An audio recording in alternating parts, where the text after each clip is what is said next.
నమస్తే ఇవాల్టి వార్తలకు స్వాగతం। సీఎం చంద్రబాబు ఉండవల్లి నివాసం వద్దకు తరలివచ్చిన చిట్ ఫండ్ బాధితులు సాయి సాధన అనే చిట్ ఫండ్ సంస్థ తమను మోసం చేసిందని నర్సరావుపేటకు చెందిన బాధితులు చెప్పారు। సుమారు 600 మంది ఈ ఘటనలో నష్టపోయారని, కష్టపడి సంపాదించుకుని దాచుకున్న మొత్తాన్ని చిట్ ఫండ్ యాజమాన్యం మోసం చేసిన కారణంగా పోగొట్టుకున్నామని ఆవేదన వ్యక్తం చేశారు।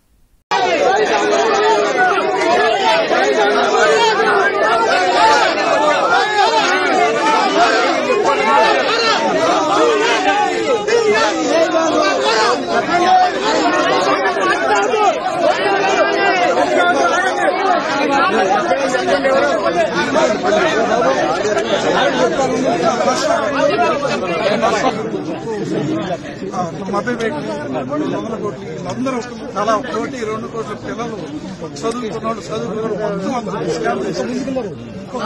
న్యాయం చేయడం అట్లా నమ్మాం సార్। 30 ఏళ్ల నుంచి ఫీల్డ్ లో ఉన్నారు సార్, 30 ఏళ్ల నుంచి ఉన్నారు కదా, అలాగా కంటిన్యూ అయింది సార్। మనుషులు కూడా నమ్మేటప్పుడు జాగ్రత్త చూసుకోవాలి లేకుండా ఎట్లా ఉన్నాయి సార్? మేము అది నాకు పొలిటికల్ అనుభవం ఎప్పటి నుంచో బ్యాంక్ ఉంది, ఆడిట్ చేశాడు, అగ్రి గోల్డ్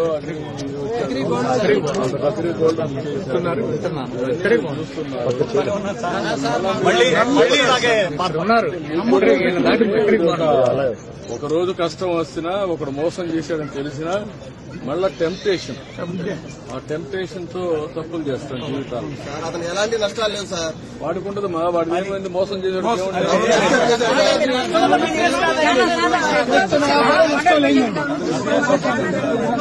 పోలీసు వాళ్ళు కూడా పోలీసులు దాన్ని ఎంత చేయాలో చేస్తా, జైల్లో బ్రహ్మాండంగా ఇదైతున్నారు సార్, రాజభోగాల్లో ఉన్నారు।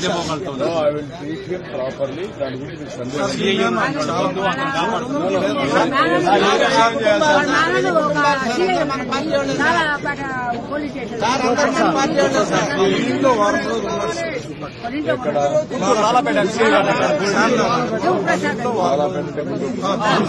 ఒక వారం ఉన్నాడు। పేరేంటి ఆయన? పేరేంటి? అడుసుమల్లి శివప్రసాద్। సెంటర్ లో ఉండి అదొకటి సార్, దాంట్లో డైరెక్టర్స్ కుటుంబ సభ్యులే అంతా డైరెక్టర్స్, వాళ్ళంతా కూడా ఇటు వెళ్ళిపోయారు। భార్య, కూతురు, కొడుకు ఇటు వెళ్ళిపోయారు। నంబర్ మేము ఆ బాధ మేము చెప్పుకుంటున్నాం, మీరు పక్కకు వచ్చేసేయండి। వాళ్ళంతా కూడా ఎక్కడున్నారో తెలియదు, వాళ్ళందరినీ తీసుకొచ్చి అరెస్ట్ చేస్తే అప్పుడు అన్ని బయటకు వస్తాయండి। నేను రిటైర్డ్ ఎంప్లాయీ, నాకు వచ్చిన బెనిఫిట్స్ అన్ని కూడా అతనికే ఇచ్చారు। 20 రోజుల ముందు నుంచి ఒక 50 కోట్ల రూపాయలు వసూలు చేశాడండి, కావాలని డబ్బులు ఎక్కడికి పోలేదండి మొత్తం। దేశంలో ఏంటంటే కొంతమంది మోసాలు చేయడం అలవాటు అయిపోయింది, అబద్దాలు చెప్పడం, మోసాలు చేయడం అలవాటు అయిపోయిందండి। ఆర్థిక నేరాలు, రాజకీయ నేరాలు పునరావృతం కాకుండా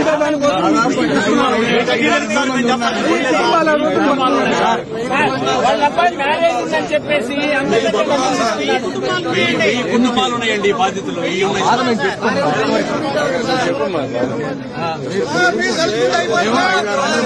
మీరేం న్యాయం చేయగలరు సార్?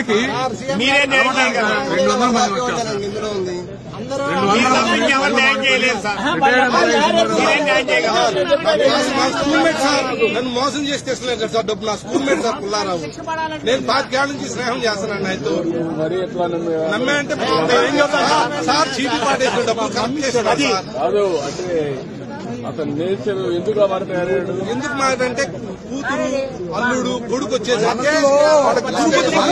గురుపుట్టి పెట్టుకున్నానండి, మనసులో గురుపుట్టి పెట్టుకున్నాను, మోసం చేయడానికి అమ్మ అతను 50 కోట్లు పెట్టడం ఇల్లు కట్టాడు సార్ వాడు।